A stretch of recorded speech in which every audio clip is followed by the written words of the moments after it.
kaibigan, maririnig ninyo ang kwento na kapupulutan nyo ng aral sa buhay. Narito ang kasaysayan ni Lenlen. Isa lang naman ang gusto ko sa buhay, ang mahanap ko ang aking true love. Kaya nang makilala ko si Jeric, agad niyang nakuha ang puso't tiwala ko. Siguro dahil sa malambing na personality at kanyang mga mabulaklak na pangako sa akin. Pinili ko siya sa pag-aakalang siya na ang aking true love. Ngunit may pagkakataon talagang nagkakamali tayo ng ginagawang desisyon sa buhay. Oh, mahal. Bakit hindi ka pa kumakain? Feeling ko may problema ka. Ayaw mo lang sabihin sa akin. Natatandaan mo ba yung gabing sinuko ko sa iyo ang virginity ko? Oh, bakit? Jeric, hindi pa rin ako dinadatnan ng monthly period hanggang ngayon eh. Ganun ba? Oo. Pero natatandaan ko ang sabi mo sa akin, hormonal imbalance ka. At normal lang sa'yo na minsan madelay. Hindi, Jeric. Iba eh. Iba ang feeling ko. Palaging masama ang pakiramdam ko, tapos minsan naduduwal din ako. Ayoko din kumain ng usual na kinakain ko. Tapos, para ba akong naglilihi? Ha? Buntis yata ako eh. Since hindi naman tayo protected nung gabing nagsiping tayo. Nag-pregnancy test ka na ba? Hindi pa. Subukan mo munang mag-test. Pero sana hindi ka mag-positive. Paano kung positive? Anong gagawin natin? Ikaw, anong plano mo sa akin? Pananagutan mo ba ako?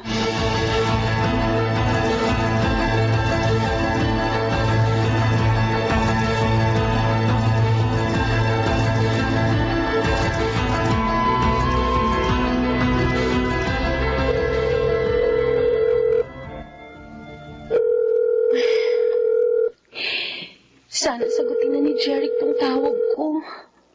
Sana mali yung hinala kong pinagtataguan niya ako. My God, Jeric. Sobra mo akong pinag-alala. Kanina pa ako text ng text sa'yo, tapos nakailang tawag na rin ako. Nag-message pa nga ako sa'yo sa Facebook eh. Hindi ka naman nagre-reply. Bakit ba? Pasensya ka na. Busy lang kasi ako eh. Kahit na ba busy ka, hindi pa rin katwiran na hindi ka magpaparamdam sa akin. Ano? Nabasa mo ba yung mga messages ko? Nabuntis ka? Oo, nabasa ko. So ano na? Anong gagawin natin? Anong plano mo? Pananagutan mo ba ako? Hindi ko alam, Helen. Ang totoo niyan, hindi pa ako handa sa ganyang responsibility. Ano? I'm sorry. Oh, hello? Hello, Jeric? Hello? Pinabaan niya ako ng phone. Ito na yung kinatatakutan ko.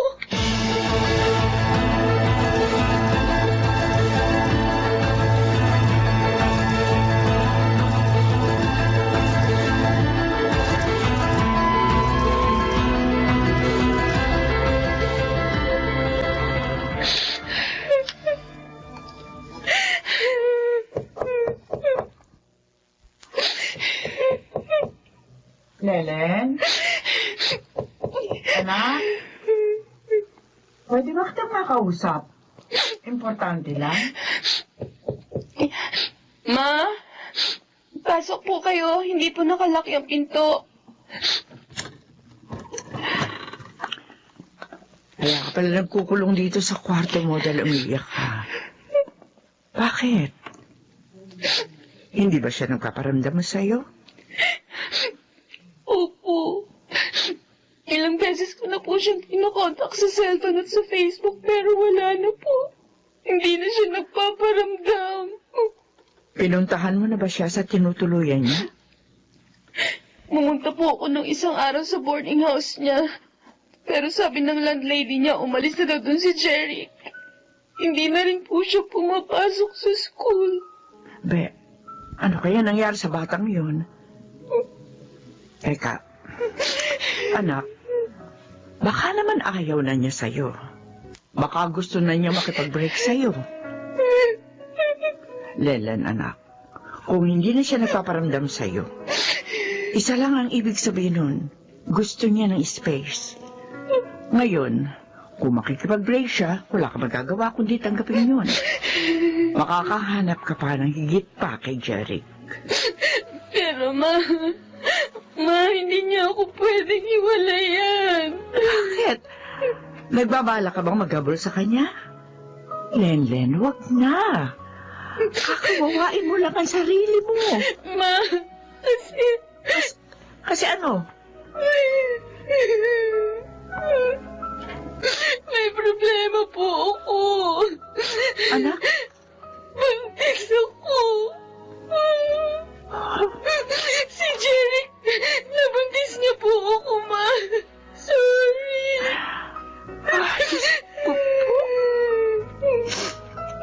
Ilang buwan ka na buntis? Parang magdadalawang buwan na po. Lenlen naman, anak. Bakit ka naman nagpabuntis sa kanya? Hindi ko naman po alam na mangyayari to, sir. Yun na nga, bakit mo ibinigay sa kanya ang virginity mo nang hindi pa kayo kasal? O ano, alam na ba niya na buntis ka? Opo. At tinakasan ka niya, kaya hindi siya nagpaparamdam sa'yo. Lenlen naman, bakit hindi mo ginamit yung utak mo? Bakit mo isinuko sa kanya ang sarili mo nang hindi pa kayo kasal? Ang buong akala ko naman po kasi ako pakakasalan niya in the future. Naniwala po ako sa mga sinabi niya na ako lang pong babaeng mamahalin at pakakasalan niya. Bakit ka naniwala agad? Yung mga lalaki niya ang talagang sasabihin nila ang lahat ng magagandang salita, makuha lamang nila ang gusto nila. Tapos, kapag nakuha na nila, at hindi ka naman pala talagang mahal, ayun, iiwanan ka lang. O siya, tama na, Tana, huwag ka na umiyak. Dahil kahit na maggangawa ka dyan, hindi na magbabago ang katotohanan ng disgrasyada ka na. Ituloy mo na yan, anak. At huwag ka nang umasa pa kay Jerry. Napananagutan ka niya.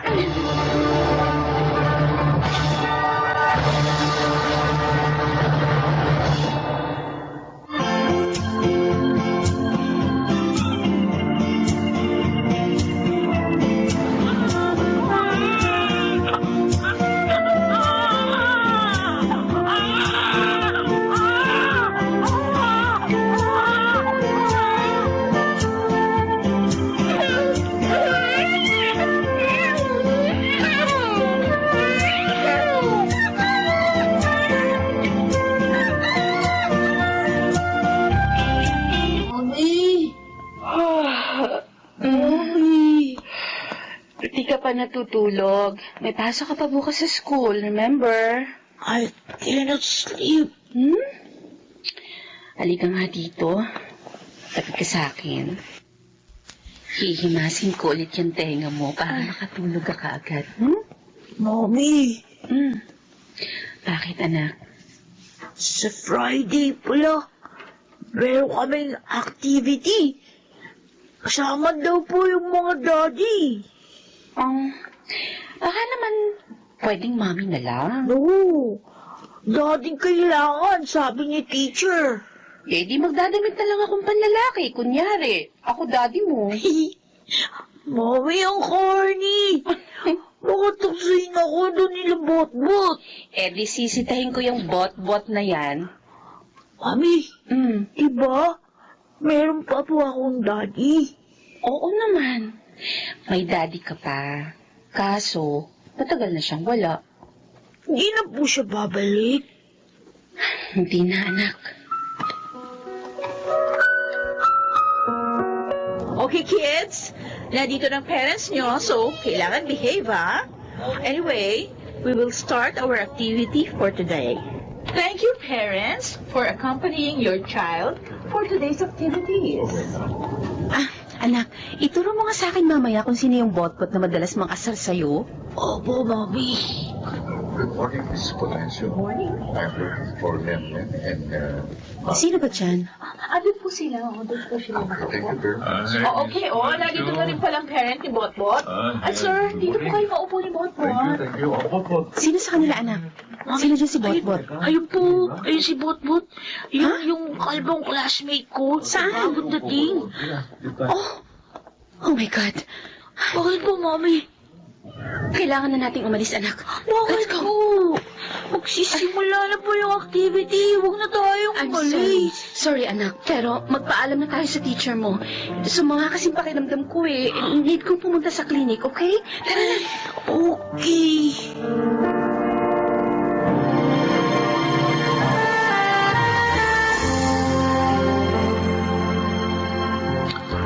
Mami, bakit po tayo nagmamadaling umalis ng school kanina? Ayaw niyo po ba sa papa ni Botbot? Hi. Can I join you? Mami, ang papa ni Botbot. Sige. Umupo ka na lang dyan. Bakit naman nagmamadali kayong umalis ng mag-ina kanina sa school? Hindi tuloy kayo nakasali sa activity. I'm sure alam mo ng dahilan. Belen, huwag niyo naman sana akong iwasan. Sandali, Jeric. Parang pinalalabas mo na ikaw pa ang kawawa at ako pa ang mali? Baka nakakalimutan mo. Almost 6 years ago, iniwan mo kami ng walang pasabi. I'm sorry. Malaking kasalanan ko sa inyo mag-ina. Pero pinagsisihan ko na yun. Lenin, kaya ako bumalik ng Pilipinas para itama ang mga mali ko. Bakit ngayon lang? Bakit pinaabot mo pa ng halos 6 na taon? At saka, kung totoo yung sinabi mo sa akin, na mahal mo ako dati, hindi mo ako iiwan. Pero anong ginawa mo? Walang kaabog-abog, walang pasabi, bigla ka nalang hindi nagparamdam. Hindi mo lang alam kung gaano kasakit yun para sa akin. Alam ko yun. Kaya nga hindi ako pinatahimik ng konsensya ko. Akala mo ba sa loob ng almost 6 years, hindi ko nakuhang maging masaya? Kasi palaging ikaw ang iniisip ko. Tama na. Huwag mo na akong bulahin, Jeric. Mami, are you fighting? No, sweetie. Sige na. Bilisin mo kumain, baby, para makaalis na tayo. Kailan mo ba sasabihin sa kanyang totoo, Lennon? Sasabihin ko sa kanya ang totoo. Sa tamang panahon.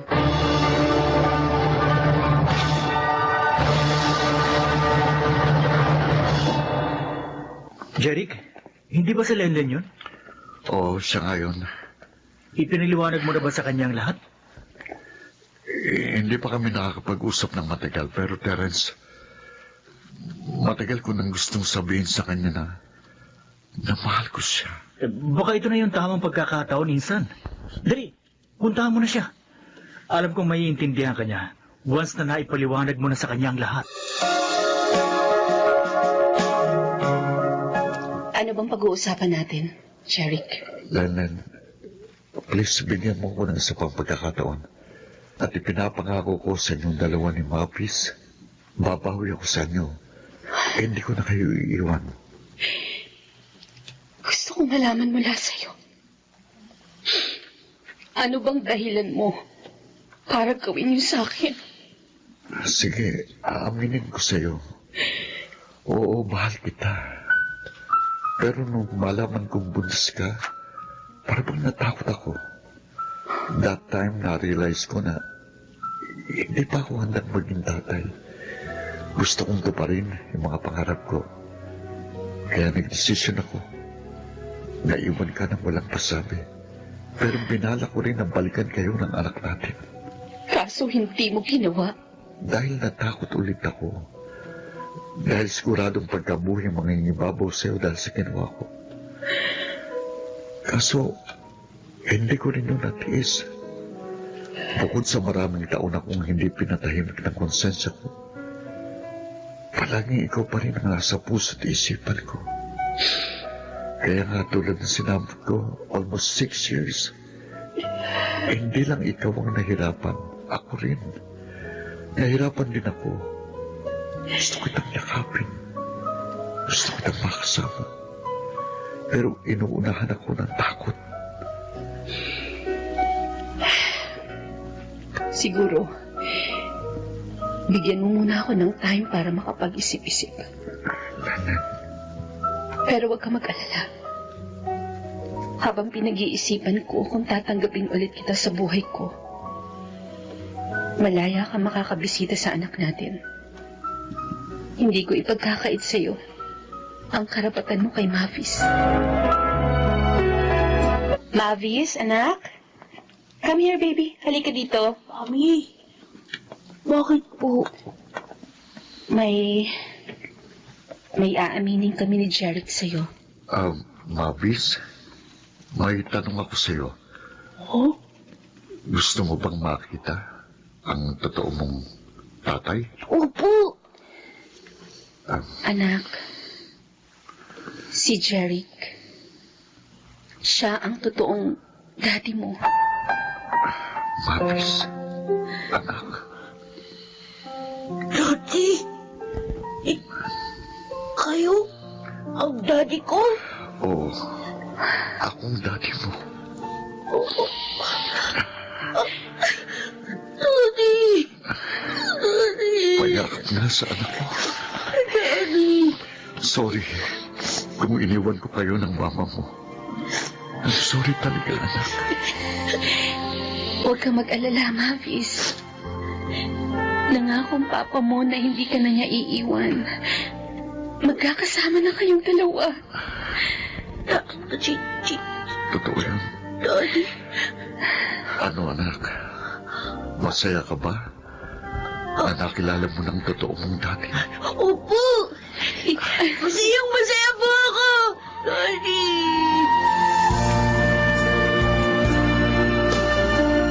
Mabilis ako natanggap ni Mavis.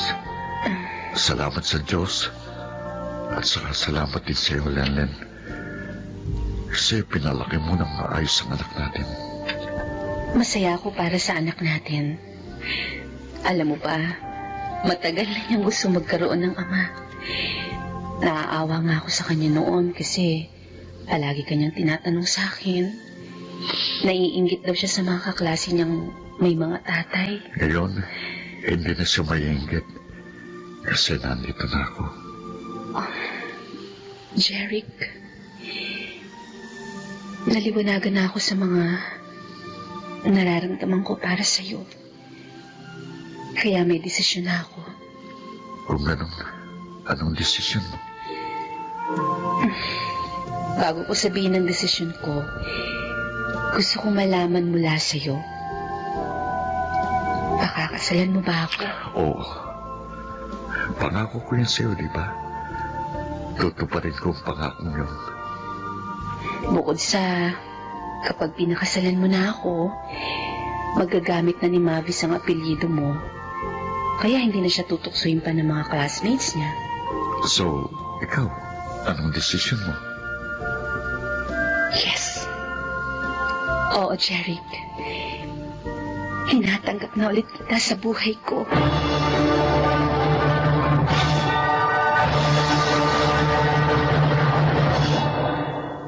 Laking pasasalamat ko nang tinupad ni Jeric ang kanyang pangako sa aming mag-ina. Sa ngayon, masaya na kaming nagsasama bilang mag-asawa at punong-puno ng pagmamahalan. Ako si Lenlen at ito ang aking buhay. Ibinibigay ang second chance sa mga taong gustong itama ang kanilang mga pagkakamali at sa mga taong gustong patunayan na kaya nilang maging mas mabuti at mahusay pagkaraang makabangon sa matitinding pagsubok sa buhay. Mga nagsiganap, Phil Cruz, Susan Robles, Rosana Villegas, Maylan Landicho, Lionel Beramin at Jenaline de la Cruz sa papel na Lenlen. Naglapat ng angkop na tunog Jerry Mutiak, sa musika Buboy Salonga, Supervisyong Teknikal, Eric Lucero at Bong Villar. Creative Consultant Phil Cruz. Production Assistant Anching Cruz. Ito'y mula sa panulat ni Krishna Senga. Sa direksyon, Jude Martin Legaspi at Maynard Landicho Jr. Ito ang aking buhay.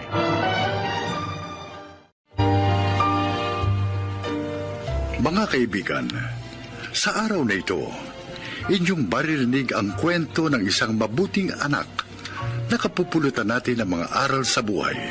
Siya ay si Samuel.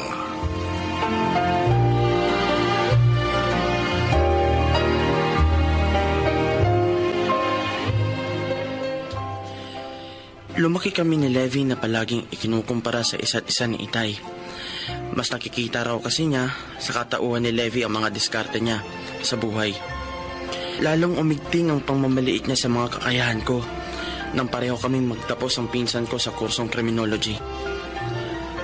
Pakinggan po ninyo ang aking buhay.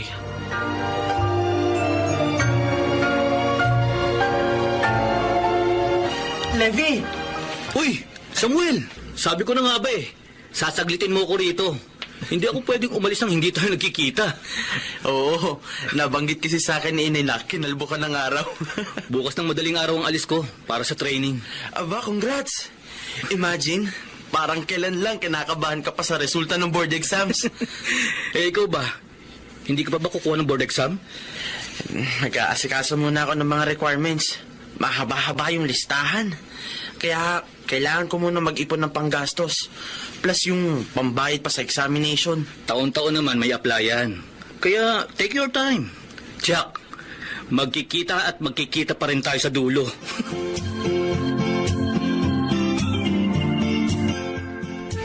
Ang sabihin mo, nagsasayang talaga ng oras yan si Samuel.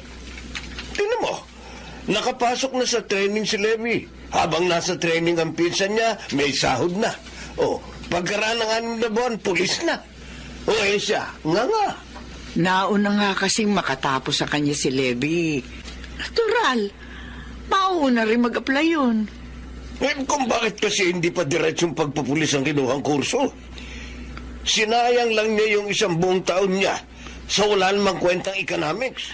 Na mag-enroll nga kasi siya sa public college. Sarado na ang kursong criminology. Wala nang pagpipilian ng time na yun kundi economics. Ayun nga, naisip na lamang niya mag-shift pagkatapos ng 1 taon. O, gaya nga ngayon. Tapos na siya. Hindi pa rin nag-a-apply. Kung ano-anong inaatupag. Narong nagtuturo sa call center, nagpo-photography, kung ano-anong mga walang kwentang racket na wala namang kinalaman sa profesyon niya.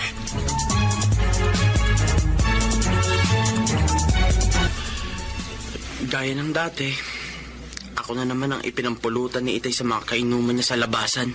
Huwag mo nalang isipin yon, kuya.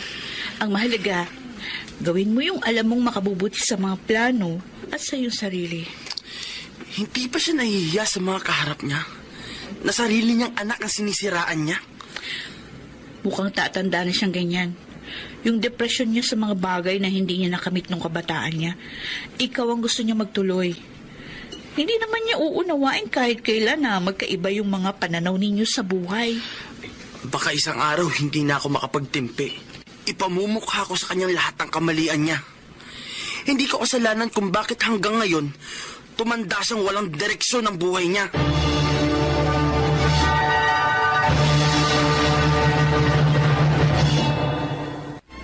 Kuya Samuel! Uy, ikaw pala Isabel. Saan ka ba pupunta at parang may hinahabol ka? Ikaw talagang hinahabol ko, kuya. Pinasasabi kasi ni Kuya Levi na wag kayong mawawala ni na Sara at Tia Emilia sa recognition day niya sa linggo. Haba, tignan mo nga naman, oh. 6 na buwan na pala nakalipas. Lalabas na siya ng training camp. At dahil nga nasa Saudi si Itay at pahirap pa ng pag-uwi ngayong pandemic, gusto ni Kuya Levi, ikaw ang naroon para sa kanya sa araw na yun. Walang problema, Isabel. Isang malaking karangalan sa akin yon para sa Kuya Levi mo. Mga bata pa kami, talagang lagi naman ako nakasuporta sa kanya. Ay, salamat, Kuya Samuel. Tiyak na matutuwa si Kuya Levy kapag nalaman niya darating ka sa recognition day niya.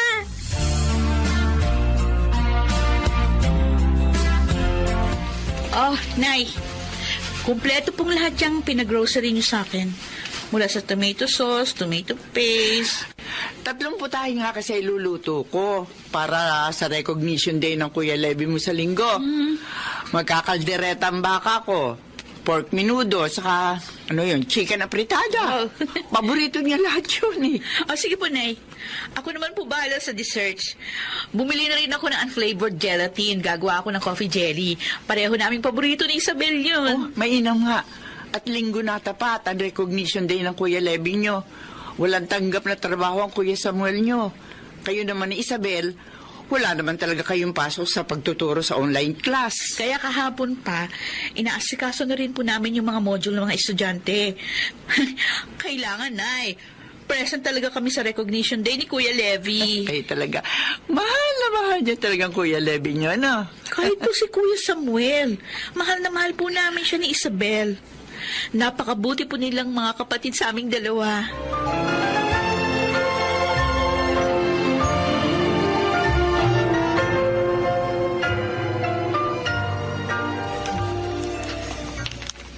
Samuel, sandali nga. Bakit po, Itay? Siguro nga kailangan na kitang kumprontahin sa mga maling diskarte mo sa buhay. Hanggang ngayon, hindi mo pa alam ang gagawin mo sa sarili mo eh. Kung hindi po ako nagkakamali, ang tinutukoy nyo na naman po ay yung palagi nyo sinasabi sa akin na pagsasayang ko ng oras. Pag-atupag sa mga walang kwentang racket na wala namang kinalaman sa aking pagpupulis. Dahil nga tingnan mo si Levy. Nakalabas na ng kampo. Pulis na siya. Sumasahod na siya ng malaki. Makapaglolo na siya ng malaking halagang pera. Makabibili na siya ng mag-aaral sa sakyan. Gusto nyong malaman kung bakit naging napakadali kay Levy na maabot ang kinalalagyan niya ngayon? Ha? Ay dahil ka na sa diskarte. Mahusay ang kanyang mga disposisyon. Dahil meron siyang isang responsableng ama na nagsasakripisyo maghanap buhay sa ibang bansa. At tinutustusan ng edukasyon niya. Pati na mga ginagastos niya sa pag-a-apply, sa pagpasok sa kapulisan. Ako ba, Tay? May amang katulad ng ama ni Levy? Huwag mo ibuwelta sa akin ang usapan. Huwag na yung pinansyal na suporta, Itay. Naidaos ko naman ng kolehiyo na wala kayong ibinigay sa akin kahit 5. Nakapag-aral ako galing sa dugot pawis ko. Pero kahit man lang sana yung suportang emosyonal, maibigay nyo sa akin. Baka hangaan ko pa kayo. Huwag mo akong labas tangalin. Naisip nyo man lang sana, sa ginagawa nyong pagpaparoot pa rito mula sa kung sino-sinong babaeng kinakasama nyo, sinumbatang ba namin kayo? Tinatanggap pa rin namin kayo rito. Inaasikaso. Pinakakain pa namin kayo. Hindi ko hiningi sa inyong asikasuhin niyo ako. Kung ayaw niyo akong tanggapin dito, diwag. Kung pagkain lang, marami akong kakainan. Yung mga sinasabi niyong mga walang kwentang bagay na pinag-aaksayahan ko ng panahon, doon ko kinukuha ang mga ginagastos ko sa requirements, sa ginagawa kong pag-a-apply ngayon sa kapulisan. Tay, tsak hindi niyo pa rin alam. Nakapasa na rin ako sa board exam. Bakit ko ba sinasabi ang lahat ng ito sa inyo? Samantalang wala namang kayong pakialam.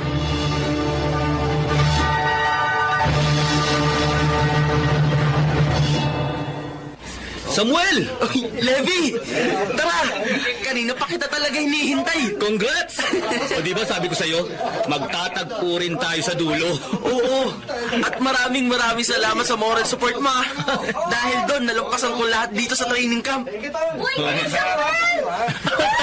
Recognition day! Isabel! Congrats! Kanina ka pa rin namin hinihintay ni Nainay at Sarah. Sa inilatag nilang mesa para sa mga pagkain pagsasalo-saluhan natin. Ganun ba? Levi, tara na kayo. Nakakain na tayo. Wow! Sigurado, present ng 3 tayong paborito ko sa mga niluto ni Tia Emilia. Oo naman. Nirequest ko talaga kay Inay ang mga yun. Wow! Dahil ang araw na to, hindi ko lang araw, kundi araw nating lahat.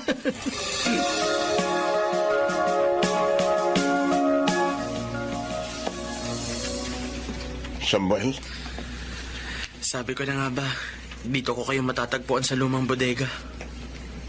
Ay, tahimik kasi rito. Nakapagmumuni-muni ako.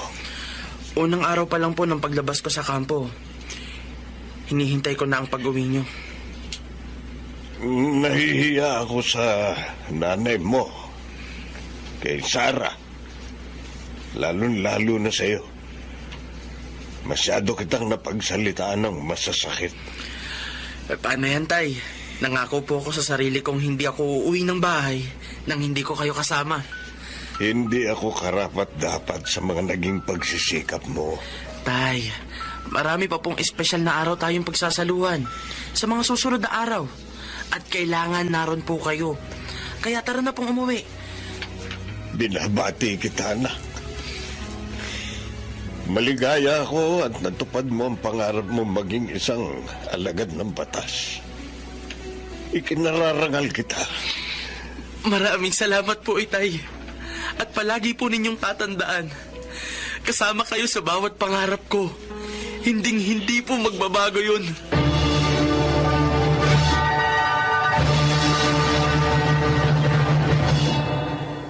Pagkaraan ng mga problema sa pagitan namin ni Itay, umusbong ang maraming magagandang pagbabago sa aming samahan. Siya bilang aking ama, at ako bilang kanyang anak. Naging suporta namin ang isa't isa sa pagdaan ng mga araw. At ang higit na pinakamahalaga, ang pagiging going straight na ni Itay mula sa kanyang dating buhay na walang direksyon. Ako si Samuel, isang bagong alagad ng batas.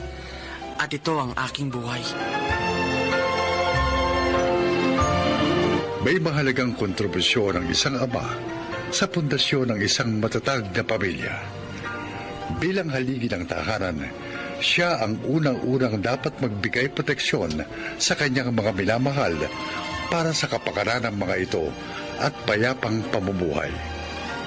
Mga nagsiganap, Alan Ortega, Leonel Benamin, Susan Robles, Rosana Villegas, Chiquit del Carmen Amor, at Angelo Alcantara sa papel na Samuel.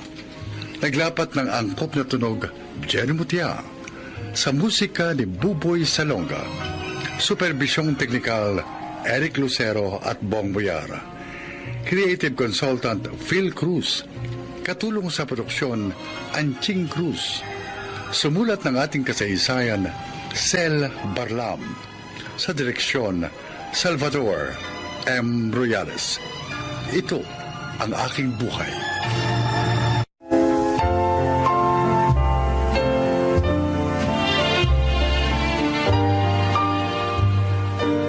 Mga kaibigan, sa araw na ito ay isa na namang nilalang ang magbabahagi sa atin ng kanyang buhay upang kapulutan ng aral. Siya po ay si Amelia.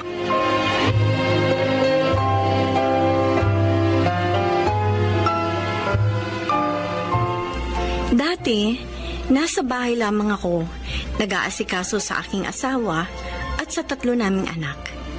Ngunit nagbago ang lahat at ako ay naging isang masahista. Pakinggan po ninyo ang aking paglalahad. Yeah. Okay naman, Kuya Donato. Magandang kita ko. Pero nakakapagod, di ba? Mas nakakapagod naman, Kuya, yung wala kang kinikita. Dahil wala kang magagamit sa mga pangangailangan ng pamilya. Sa bagay, tama ka. Kahit ba lalaki minamasahe mo? Oo, Kuya. Kaya ko naman eh. Malakas yata itong kapatid mo. Natutuwa ako sa sigla mo. Ngayon, tanggap mo na ang pagpanaw ng asawa mo. Kailangan maging matatag para sa aking 3 mga anak.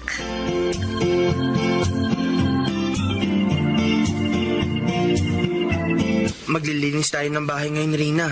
Magluluto at maglalaba para mabawasan naman ang hirap ni Inay. Oo, Kuya Ronald, nakahanda na ako. Wala na naman akong gagawing assignment dahil tinapos ko na lahat kagabi. Alam mo, naaawa ako kay Inay. Hindi madaling magmasahe. Masakit sa katawan yon. Lalo na pag marami ka nang namasahe. Kami nga rin ni Bunso naaawa sa kanya.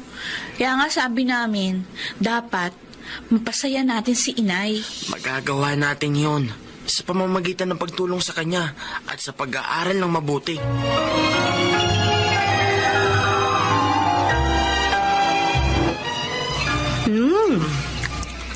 Ang sarap nitong sinigang na isda ah.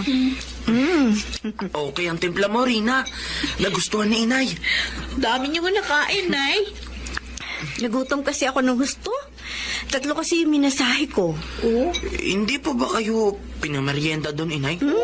Niinom nga ng tubig, wala anak. Hoy. Diretso masahe. Sobra naman. Hindi bale na. Binayaran naman nila ako ayon sa usapan namin. Pero sana, kahit inumin man lang, nagbigay po sila. Iba-iba ang ugali ng mga customer, anak. Hindi pwedeng hanapin mo sa isa yung generous mong customer. Kaya ako, lagi kong inihahanda ang sarili ko sa ganun. Maging ang katawan ko. Basta ang mahalaga, may magagastos tayo sa mga pangangailangan natin.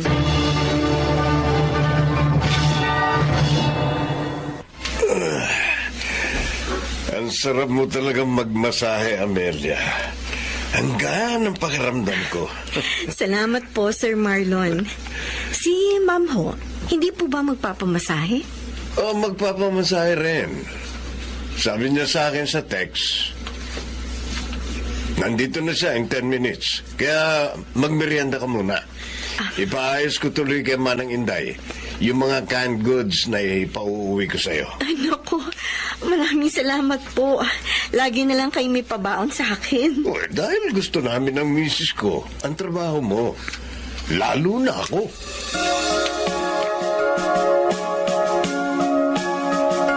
Pasensya ka na, Amelia, ha? Napaghintay kita ng matagal. Nasiraan kasi yung sasakyan namin. Okay lang po yun, Ma'am Armida. Ang mabuti pa, maghapunan ka muna habang naliligo ako. Naku, nakakahiya naman po, Ma'am. Ako nga nahihiya sa iyo eh. 1 oras mo na ako hinihintay. Kaya kumain ka na muna. Para pagdating mo sa inyo, matutulog ka na lang. Ay, may nag-text sa akin. Jack, customer yan. Mahusay ka kasing masahista. Ang galing niyo manghula, Ma'am. Customer nga po. Si Sir Marlon. Magpapamasahe daw po siya bukas. Wala talaga akong maipinta sa masahe mo.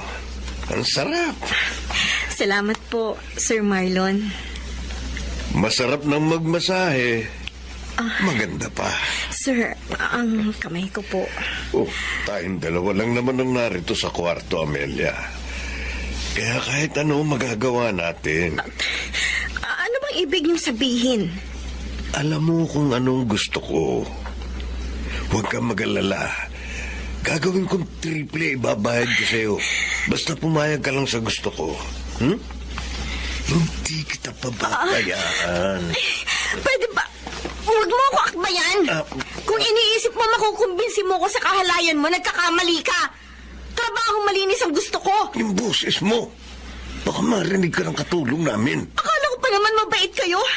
Yung pala, may iba kayong motibo. Busit na ito eh. Malis ka na. Malis!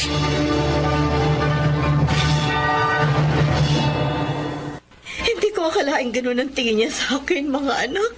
Akala ko pa naman, mabait si Sir Marlon. May masama palang motibo. Ang sama niya. Ang sarap bugbugin. Kuya Ronald, wag. Makakasuhan ka nila kapag ginawa mo yun. Magkakaproblema tayo. Tama si Rina, Ronald. Kalilimutan niyo na lang yun. May mga pagkakataong kahit galit tayo, dapat pa rin maging mahinahon upang maiwasan natin ang kapahamakan. Huwag niyo na silang puntahan, Nay. Kahit natawagan pa kayo ng asawa niya.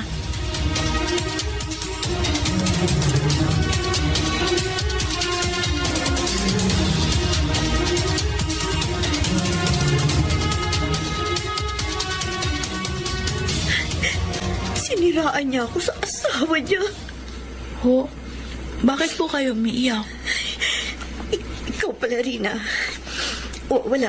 Masakit lang ang ulo ko. Nay, alam ko po hindi totoo yun. Kasi may kausap kayo sa cellphone nyo kanina. Tapos nun, umiyak na kayo. Bakit po ba? Nasaktan lang ako, anak. Tumawag kasi ang asawa ni Sir Marlon at pinagsalitaan ako ng masakit. Kaya siya inakit ko daw ang asawa niya. Malamang yun yung sinabi ng Marlon na yung sa asawa niya. Para hindi na kayo kuning masahista. Okay lang naman sa akin yun. Dahil talaga naman hindi na ako pupunta sa kanila para maiwasan siya. Nasaktan lang ako sa sinabi ni Ma'am. Di bale, Nay. Pag nakatapos na kaming mag-aral, hindi na kayo magmamasahe pa. Promise yan.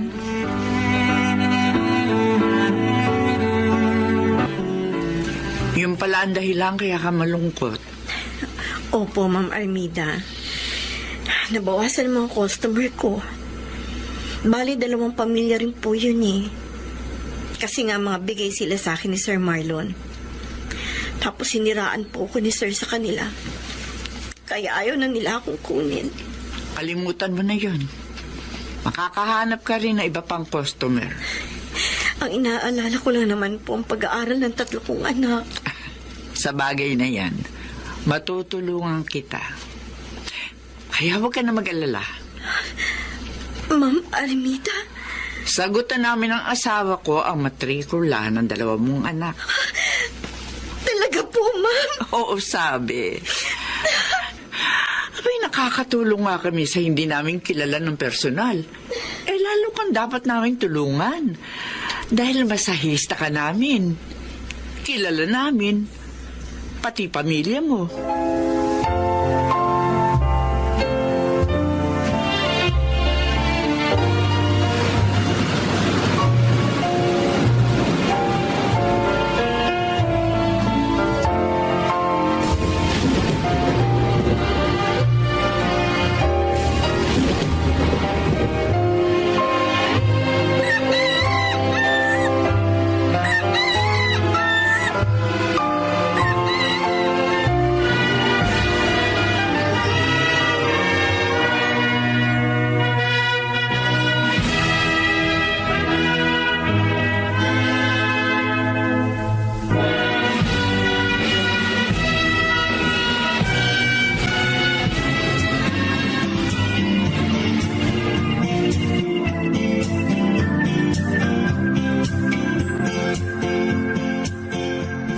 Binabati ko kayo, Ronald. Rina, sa wakas, natapos din ninyo ang inyong kurso.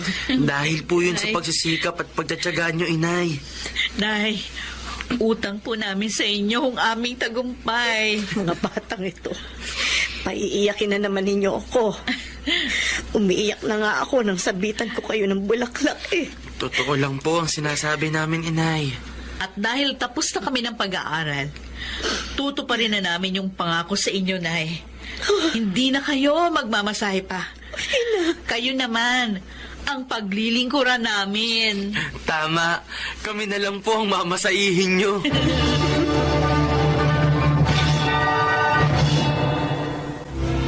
Napakasarap talaga ng pakiramdam ng isang ina na sa kabila ng kanyang kahirapan ay nagawa niyang mapagtapos sa kolehiyo ang kanyang mga anak. Sana po ay inyong naibigan at kinapulutan ng aral ang aking inilahad. Ako po, si Amelia, dating masahista, at ito ang aking buhay. Mga nagsiganap, Chiquit del Carmen Amor, Angelo Alcantara, Rosana Villegas, Lionel Benamin, Susan Robles at Alan Ortega. Naglapat ng angkop na tunog Jerry Mutia sa musika ni Buboy Salonga. Supervisyong teknikal Eric Lucero at Bong Muyara. Creative Consultant Phil Cruz. Katulong sa produksyon Anching Cruz. Ito'y mula sa panulat ni Telma Corporal Alcantara. Direksyon Salvador M. Riales. Ito ang aking buhay.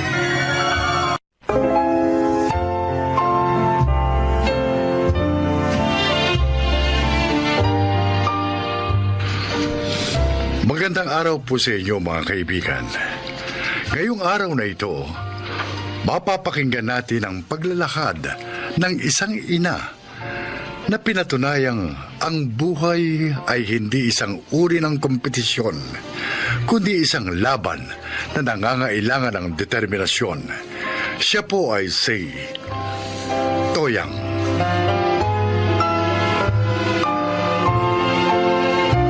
Dahil sa kahirapan, hindi ako nakapagtapos ng pag-aaral.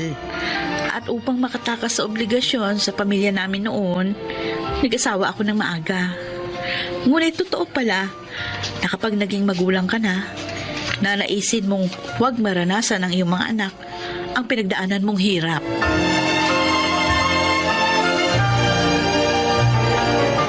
Ate Emma! Naku, naglalaway na sa himbing ng tulog. Ate Emma! Tapos ko na ho kayong linisan ng kuko sa paa. Ay, pasensya ka na, Toyang, ha? Ay, nakatulog na ako. Ang gaan talaga ng kamay mo mag-pedicure. Kulay pula ho yung nail polish na ginamit ko. Bagay naman sa paa nyo kasi maputi. Meron ho ba kayong okasyon na pupuntahan?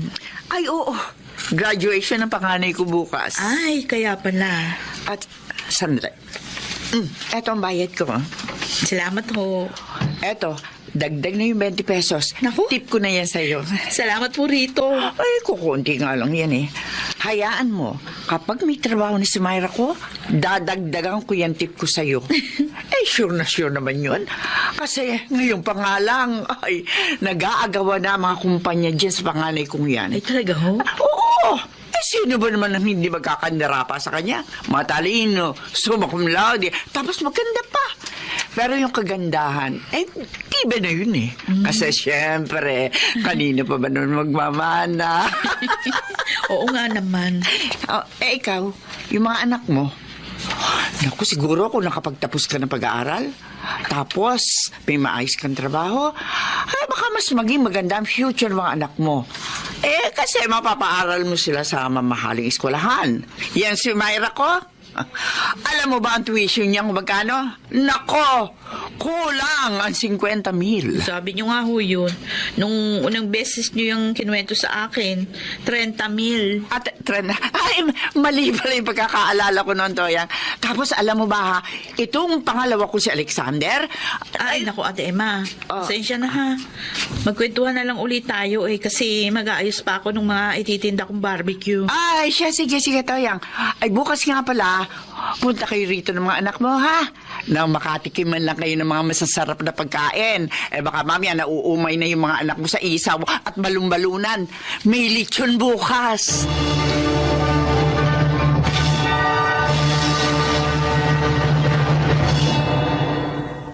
Eto yung 10 isaw niya, ma'am. Totoy sa iyo, anong bibilhin mo? Hotdog? Hotdog po. Oy, wala ka bang dila at panay turo ka lang dyan? Hindi ka nagsasalita. Ay, hindi, biro lang. Isang dalit hihiwain ko pa yung hotdog, ha? Nay! Aldrin. Mana po, Nay. Ay, kaawang ka ng Diyos. Mana po, Nay. Aba, magkakasama na pala kayong tatlo. Ano po, Nay? May ulam na sa bahay. Hindi po barbecue ulam natin. Hindi. Masarap yung ulam natin ngayong gabi. Ginisang munggo na may tinapa. Ay siya, umuwi na kayo. Magsaing na kayo, ha? Baka mamaya ang tatay nyo na naman ang magsaing. Pagod yun. Ay, tara na! Kuya Aldrin, Kuya Justin! Masarap po ulam natin ngayon! Tara!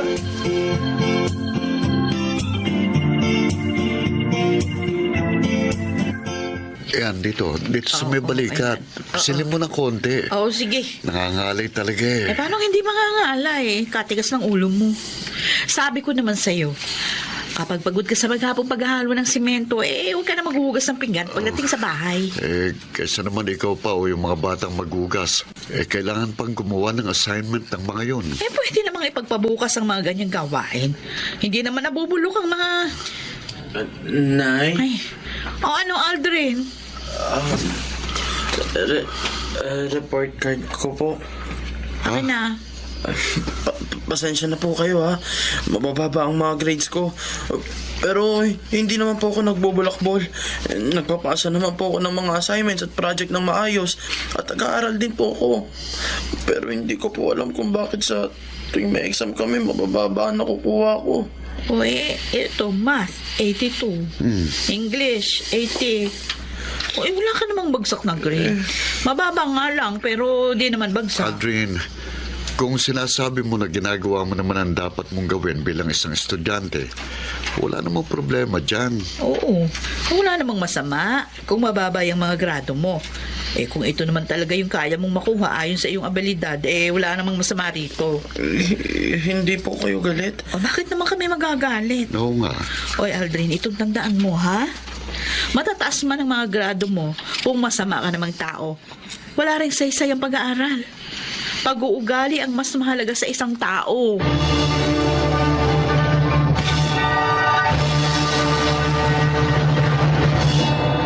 Dado, buntis pala yung panganay na anak ni Ate Emma. Hindi ba kagagraduate lang nun? Ay, nung umakyat pala sa stage, buntis na. Naku. Malapit na nga mga anak eh. Kanina nakita ko laki ng tiyan. Ang masakot lang, hindi pinanagutan ng boyfriend. Uy, may kaya naman sila. Kaya namang buhayin ni Ate Emma ang apo niya. Kaya pala hindi na ako kinukuha ni Ate Emang labandera, siguro yung nahiya. Madalas, pinagyayabang niya yung mga anak niya kasi matatalino at magagaling daw sa klase. Yung pangalawang lalaki, napabalkahan na raw. Kasama yata sa mga nahuli ng mga pulis kamakailan lang sa kabilang barangay. Kasi nahuling gumagamit ng droga. Ay, nako. Kawawa naman si Ate Emma. Mayaman man o mahirap ang isang tao, matalino man o hindi, dapat pinaprioridad ng isang magulang ang pagtuturo ng mabuting asal sa kanilang mga anak. Hindi naman sa inuusgahan ko si Ate Emma at ang kanyang mister, no? Pero napakalaki ng papel na ginagampanan ng mga magulang sa paghubog ng pagkatao ng isang anak. Oh, kuya, dito ka na. Isuot mo na ang toga mo, Justin. Dapat ba hawak ko itong cake? Oo naman, kuya. Yung makikita yung nakasulat na congratulations. Ay, nagugutom na ako. Matagal pa ba yung pagpipicture nyo? Malapit na po, Tay. Naku! Dalian yun at lalamig yung pagkain natin. Oh, sige, last na to talaga, Kuya Justin. Oh, okay. 1, 2, 3. Smile! Ay, salamat. Oh, tara na. Nay, kain na tayo. Uy, ano ba itong mga binili nyo, Aldrin, ha? Gumastos na naman kayo ng gumastos. Ay, hindi ko yan binili, Nay. Ha? Galing yan kay Chang Emma. Kay Ate Emma? Opo, binigay niya sa amin kanina itong pizza at saka isang fried chicken. Ganun ba? Opo. Nay, ngayong tapos sa si Justin, siguro naman. Papayag ka na tumigil sa pagtitinda ng barbecue. Si Myra na lang ang nag-aaral. At kaya ko na siyang tustusan. Oo, wala namang masama sa pagtitinda ng barbecue. Nay, ang gusto lang namin, makapagpahinga na kayo ni tatay sa pagtatrabaho ng gusto. Ilang taon din kayong nagpakahirap para lang makapagtapos kami. Oo nga naman po, Nay. Buti pa kasi tatay tumigil na sa pagko-construction eh. Mag-relax na po kayo ngayon. Basta't ako, nakakapag-relax ako kapag kausap ko mga alaga kong baboy. Sinasabi niyo ba, Tay, na mas nare-relax kayong kausap ang mga baboy kaysa kausap si nanay?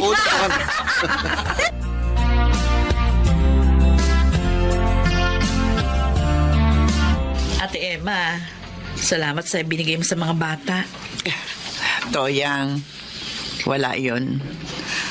Natutuwa lang kasi ako sa mga anak mo. Kababait na bata. Si Aldrin mukhang maayos ang nakuhang trabaho. Ay, awa ng Diyos. Nakuha naman siya sa munisipyo.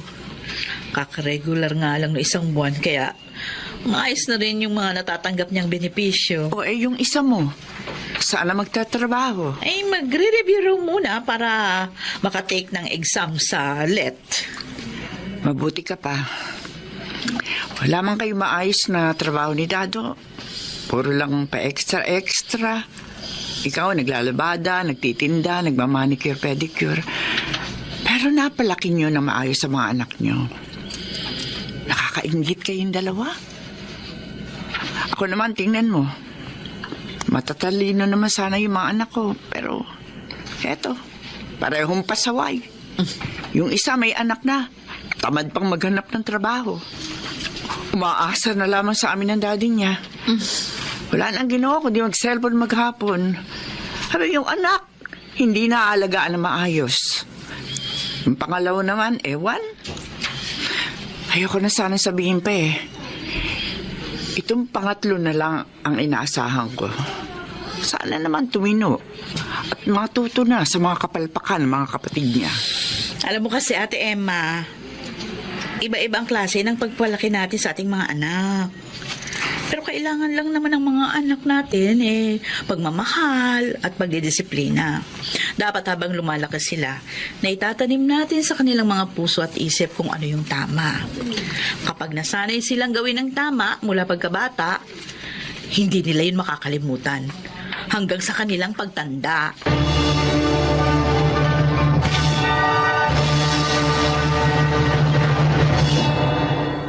May trabaho na rin ngayon ang bunso kong si Myra at kami naman ang aking asawa na si Dado abala sa pag-aalaga ng baboy. Nakapagpatayo na rin kami ng bagong bahay. Napatunayan ko na hindi naman natin kailangan maging mayaman o magkaroon ng mataas na pinag-aralan para maging isang mabuting magulang. Ang kailangan lamang natin ay magsikap at maging gabay ng ating mga anak para sila ay lumaking mga mabubuting tao. Ako po si Toyang. Ito ang aking buhay.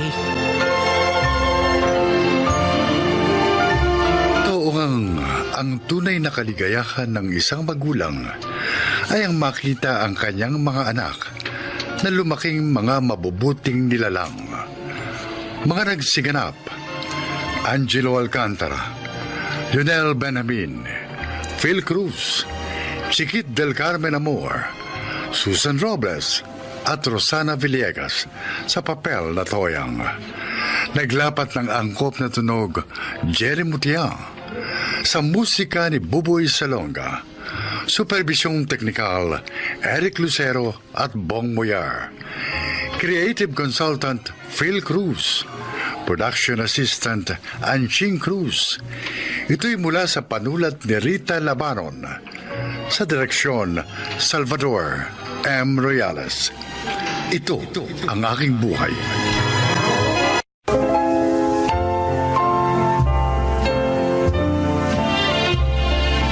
Mga kaibigan, isa na namang kasaysayan ang inyong kapupulutan ng aral sa buhay. Ito ay ang kwento ni Noel.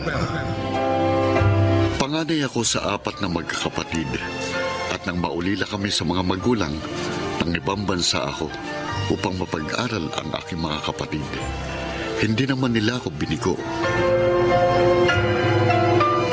Kuya Noel, nagustuhan mo ba yung gift namin sa'yo? Oo naman, kaya lang, ang mamahal ang binili nyo. Ikaw, cellphone, itong si Fred, laptop, at ang bunso nating si Lorna, relo. Okay lang yun, kuya. Magagamit mo naman lahat yan. Tama. At saka love ka namin. Kaya natural, magandang ibibili namin sa'yo kahit na mahal pa yun. Baka naman magalit sa inyong asawa nyo. Malaking halagang ginastos nyo. Naganda pa kayo ngayong birthday ko. Ay, okay lang kay Danny yun. Hindi naman niya ako makikilala kundi dahil sa'yo. Wala rin problema sa misis ko, kuya. Mabait at understanding yun.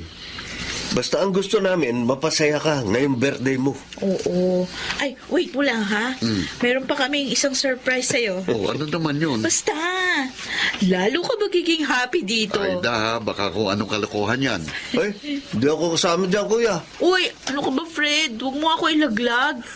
Ikaw nga itong gusto mo rin ang gagawin ko eh. Kunyari ka pa dyan. Ano nga kasi yun? Basta, wait mo na lang.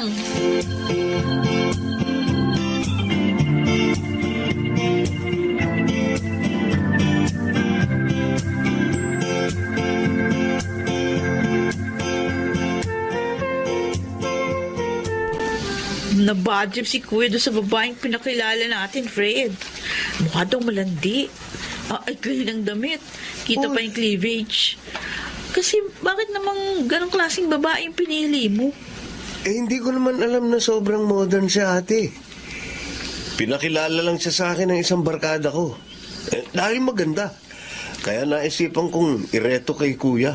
Kaya tuloy sabi niya, wag na natin siyang ihanap ng mapapangasawa. Dahil kung talagang itinakda raw ng Diyos na makapag-asawa siya, mangyayari yun. Eh, Kahit hindi maghanap. pero 42 na siya. At tayong lahat may asawa at anak na. Sundin na lang natin siya. Baka nga may ibang inilaan para sa kanya ang Diyos.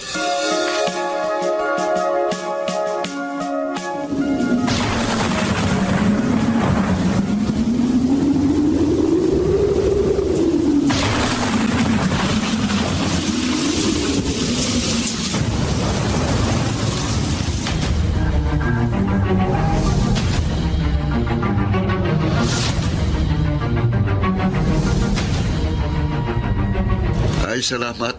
Dumating na kayo. Ay, Nasaan na si Lorna, kuya? Umalis na. May meeting pa raw siya eh. Dinala lang dito yung hinihingi ko. Eh kayo, dala niyo na ba? Oo, kuya. Nandun sa kotse ko. May dagdag pa yun, ha? Dahil nangalap din kami ng tulong sa mga kaibigan namin. Ganon? Totoo yun, kuya. Kaya mas marami ang may pamimigay mong donation ngayon sa mga napinsala ng bagyo. Mabuti kung ganon. Dadaling ko na lang ang mga nakalap natin sa foundation ni Sir Adriel. Sino yun? May-ari ng isang malaking foundation na tumutulong din sa mga nangangailangan. Kailan ko lang sila nakilala ng misis niya eh. Pero magandang record nila, ayon sa pagsisiyasat ko. Gusto mo ba samahan ka namin doon? Oo nga. Para hindi ka masyadong mahirapan.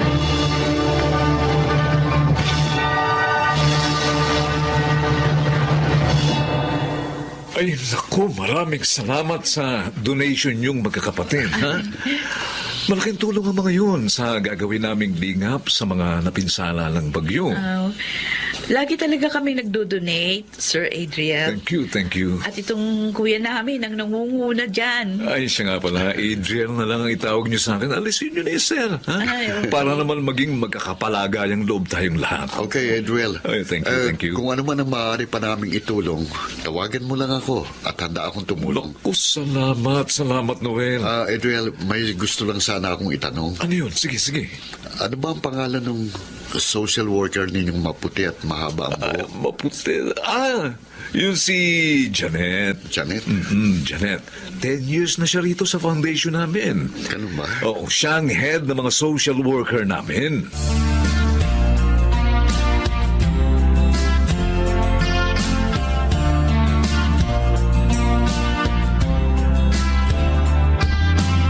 Fred, maniwala ka. Malakas ang kutob ko eh. May gusto si kuya kay Janet. Iba kasi yung mga tingin niya. Okay lang sana, Ate Aida. Kaya lang ano? May kapansanan siya. O ano naman? Mabuti nga siya kahit may kapansanan. Nagagawa pang tumulong sa kapwa.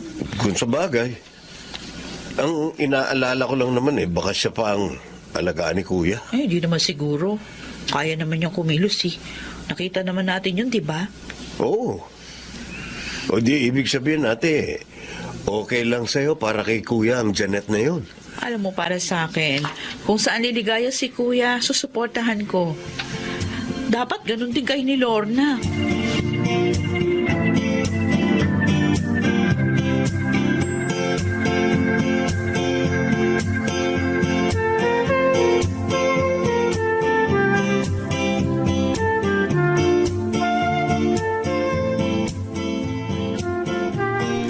Matagal ka na pala dito na Adriel, Janet.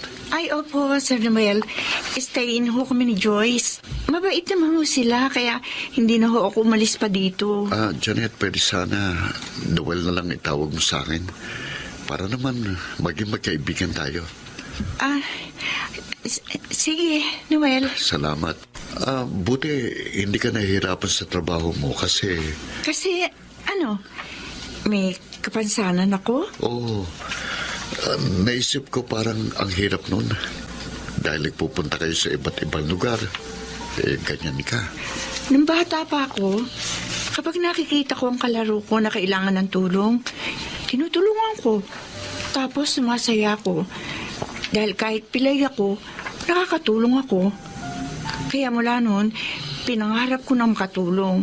Kaya nga social work ang kinuha ko. Nakaka-inspire ka talaga, Janet. Paligay ko, mapapadalas ang punta ko rito dahil sa'yo.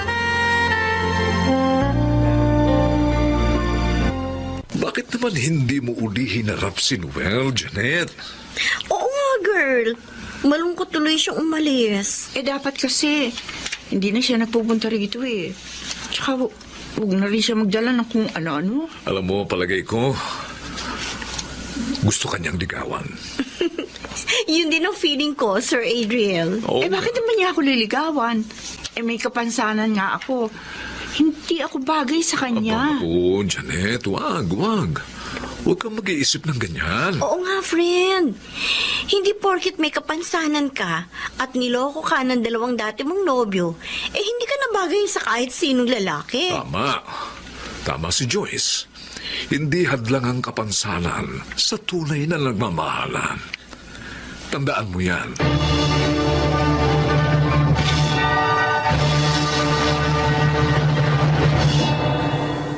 Noel, sinabi ko na sa'yo. Tigilan mo na ang pagpunta rito. Iba na lang ang ligawan mo. Janet, malinis ang hangarin ko sa'yo. Wala na akong balak mag-asawa eh. Bakit naman? Yun ang pasya ko. Dahil ba sa 2 beses mong kabiguan? Paano mo nalaman ng tungkol doon? Sinabi sa akin na Adriel at Joyce. Pampihira naman sila. Huwag sana magalit sa kanila. Akong nangulit. Kaya napilit ko silang magkwento sa akin. Janet, katulad mo, 2 ulit din akong nabigo sa pag-ibig. Ipinagpalit ako sa iba ng mga naging nobya ko. Akala ko nga, hindi na ako makakapag-asawa. Pero dumating ka. Sa panahong hindi ko inaasahan, kaya naisip ko, baka tayo ang itinadhana. Pero, Noel, kasi baka magkulang ako sa'yo. Baka hindi kita maasikaso dahil sa kapansanan ko. Tanggap ko kung ano ka at maging ang kaya mong ibigay. Hindi rin naman ako perpektong tao. Kaya wag mong gawing hadlang sa ating dalawa ang iyong kapansanan. Kumusta ka na, Janet? Okay naman. Bakit kayo na pa rito, Aida? Fred? Pinasyalan ka lang namin para makakwentuhan. Kung tungkol sa kuya niyo ang sadya niyo. Hindi na kami magkakaila. Oo. Mahal ka ng kapatid namin. At malinis ang layunin niya sa'yo. Sana bigyan mo naman siya ng chance. Inililigaw niyo ba siya sa akin? Napakabuting kapatid ni Kuya Noel. Kung hindi dahil sa kanya, malamang hindi namin naabot ang pangarap naming magkakapatid. Isinakripisyo niya ang sarili niyang kaligayahan para sa amin. Kaya naman, ngayong muli siyang nagmahal, gusto namin siya tulungan para maging maligaya na siya.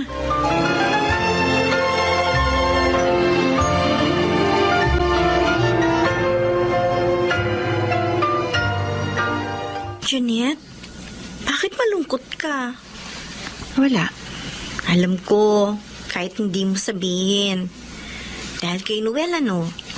Kasi 2 weeks na siyang hindi nagpupunta rito. Siguro napagod na siya sa panunuyo. Nagsawa na. Pati mga kapatid niya.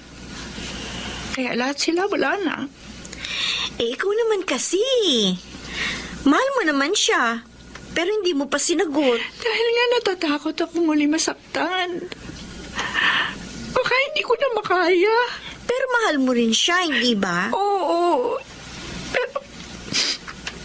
Pero wala na naman siya. Narito pa rin ako, Janet. Si Noel, nasa likod pala natin. Noel? Kanina pa ako dito sa likuran niyo. At narinig kong lahat ng sinabi mo. Janet, magpapakasal kagad tayo para mawala ng pag-aalala sa puso mo. Noel! At ipinapangako ko sa'yo, magiging mabuting asawa ako.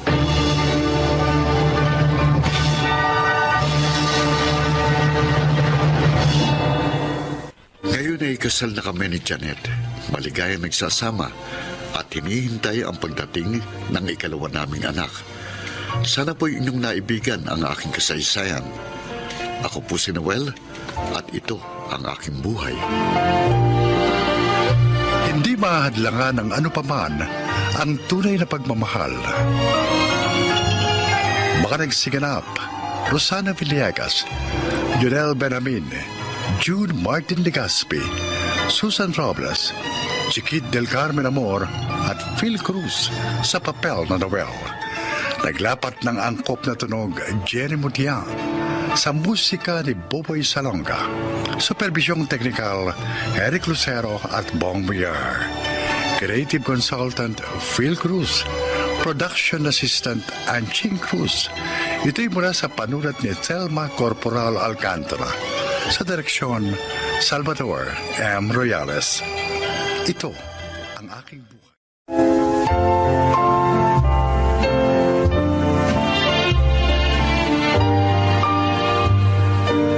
Mga kaibigan, sa araw na ito ay isa na namang nilalang ang magbabahagi sa atin ng kanyang buhay upang kapulutan ng aral. Siya po ay si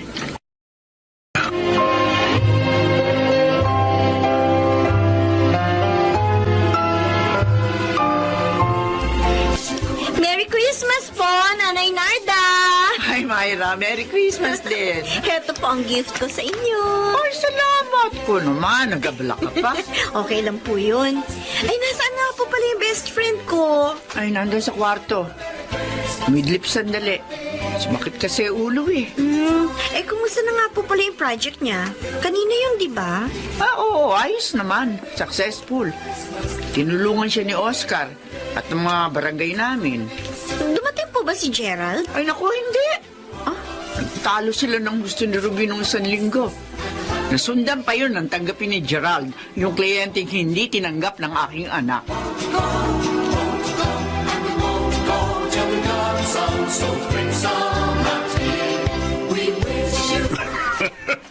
Napakalaking halaga pala ng ibinahid sa'yo ng taong yun, anak. Yes, Dad. Para palang nagtampo sa bigas ang nobya mo sa hindi pagtanggap sa kanya. Ay, nako. Matigas ang ulo niya. Bas pinahahalagahan niya ang kanyang prinsipyo, Dad. Walang mararating ang ganong klase ng tao, anak. Mabuti pa tapusin mo na ang inyong relasyon. Daddy? Dahil hindi naman kayo compatible. Makasisira lang siya sa tagumpay mo. Kaya makipag-break ka na sa kanya at paalisin mo na rin siya sa ating law office.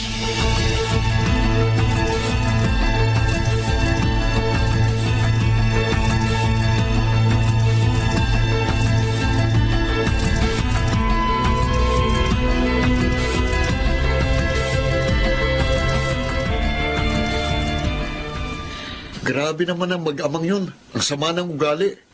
Ko nga rin akalaing gagawin nila yun sa akin. Paano ngayon yan? Saan ka papasok, anak? Kinausap ko na po si Myra, Nay. Kinuha na po niya ako sa law office ng tito niya. Kaya magkakasama na kami. Ay, mainam naman. Nay, hindi po pababayaan ng Diyos si ate dahil nasa panig siya ng kabutihan. Nalulungkot nga ako at nangihinayang. Biruin mo, 3 years yung relasyon namin ni Gerald. Hayaan mo yun, te. Buti nga nalantad sa'yo habang maagang pag-uugali niya. Malaki pa ang chance mo na makahanap ng mas karapat-dapat sa'yo. Tama ang kapatid mo, anak. At narito kami.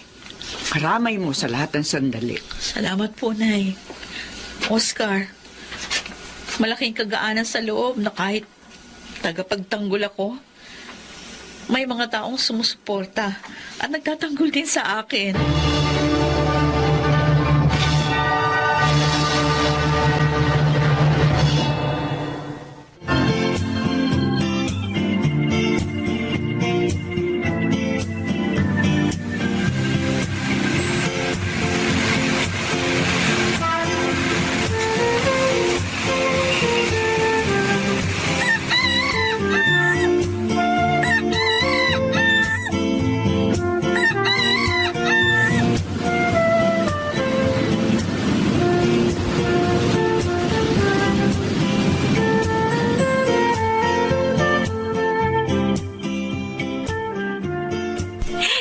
Congratulations, Attorney Ruby!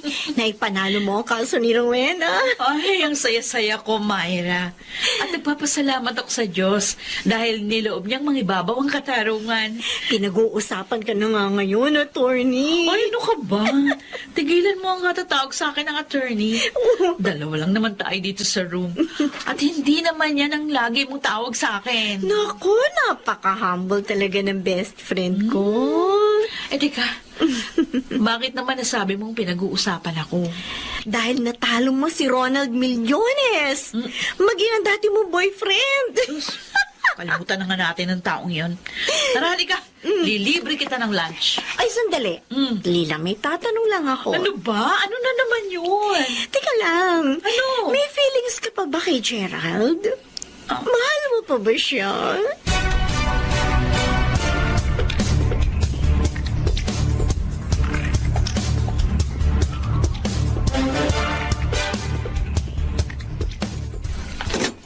Oh, kayo pala, Nay. Pasok po kayo. Yan ba yung mga isasama mo sa mga ipamimigay ng ate mo sa darating na Pasko? Opo. Abay, kadami! Mas marami kaysa nung mga nakaraang taon. Tumulong din po kasi ang mga office mate ko. Matutuwa ang ate mo niyan. Sa kanya rin, maraming nagbigay ng tulong. Ang bilis ng panahon, no, Nay? Oo nga. 2 years lang ang nakalilipas. Buhat ang simula ni ate ang proyektong ito. Ay, tama, anak. At sa awa ng Diyos, lalong gumiginhawang buhay natin. Lalo kaming nagtatagumpay ni ate sa aming trabaho.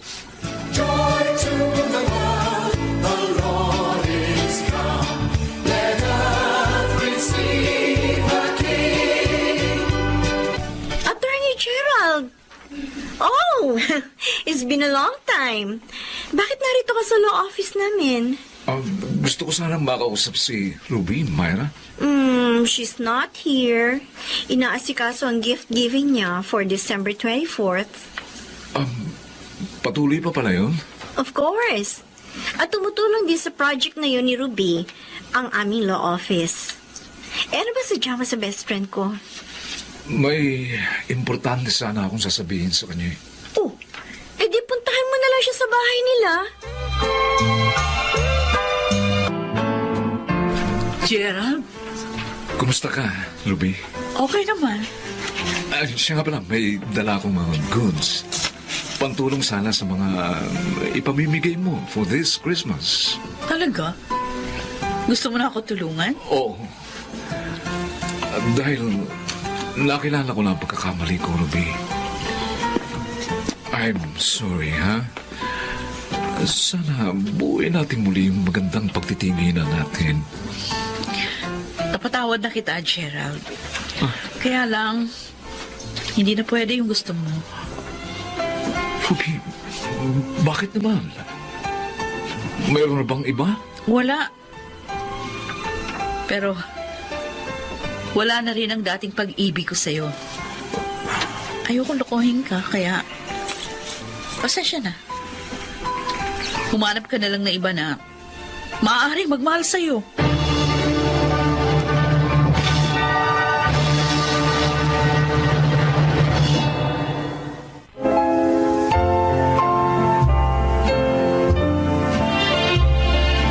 Kahit wala pa rin akong boyfriend hanggang ngayon, masaya ako dahil nagagampanan ko ng tapat ang aking propesyon. Ako po si Ruby, bumabati sa inyo ng maligayang Pasko at masaganang bagong taon. At ito po ang aking buhay. Hindi hahayaan ng Diyos sa kalungkutan ang may mabuting kalooban, lalo na sa panahon ng Kapaskuhan. Mga nagsiganap: Susan Robles, Phil Cruz, June Martin Legaspi, Chiquit del Carmen Amon, Janelle Benamin, at Rosana Villegas sa papel na Ruby. Naglapat ng angkop na tunog Jerry Mutia, sa musika Buboy Salonga, supervisyong teknikal Bong Muyar at Eric Lucero, creative consultant Phil Cruz, Production Assistant Anching Cruz. Ito'y mula sa panulat ni Thelma Corporal Alcantara. Sa direksyon, Salvador M. Royales. Ito ang aking buhay.